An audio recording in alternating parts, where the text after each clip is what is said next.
Well, hello everyone. I have as my guest again my wife. We started on Thursday a mini series, shall I say, telling you how we got together. She's from the West Coast, I'm from the East, and if you missed it on Thursday, go back and look at it. But we're going to pick it up. We left off by telling you that my uncle, she worked for my uncle played matchmaker, and he told me at Christmas in December, and I want to give you this month to kind of give you the idea here of how things progress, but he told me, he gave me a picture, showed me her, and then in January, he showed you a picture of me. Now I want you to pick the story up, would you? Yes, he had asked me to come to his office. I was no longer working for him, and he whipped out his wallet and said, I got this nephew I want you to meet. Well, he showed me, and I thought, nice, but on the outside, I just tried to stay nonchalant because I was very private about my feelings toward guys.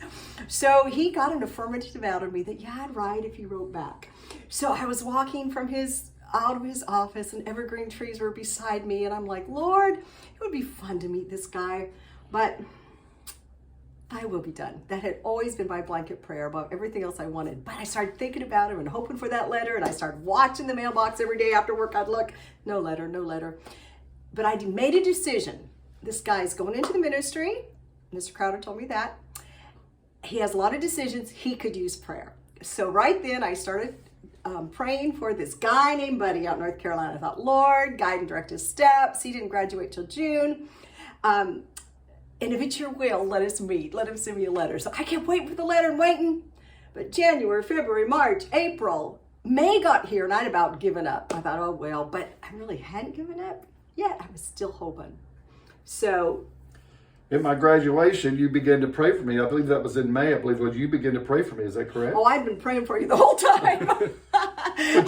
I've been praying for all those things, all those months, and if it was the Lord's will, we could meet. But on your graduation day, what I did, I was in the room where I was renting. I got this real pretty stationery, and I started writing him a letter. And I never intended to give it to you unless our relationship went forward.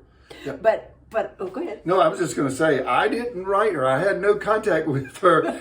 My uncle, he was encouraging me to do this. And I hadn't done it, but she still wrote a letter. In the path. you were praying that it would come to pass. Well, if it was the Lord's will, because, both of us had prayed about other relationships that God had not brought together. So I didn't know I had it passed just because I was praying. But I said, Lord, thy will be done. And I wrote him a letter. I said, if you ever get this, I want to be part of your graduation tonight. May God guide and direct your future. And I sealed it and put it in my drawer and left it there for a long time. Well, we're going to pick up the story of when I wrote her on Thursday. God bless. Wait and pray. Wait and pray. God bless. Bye-bye.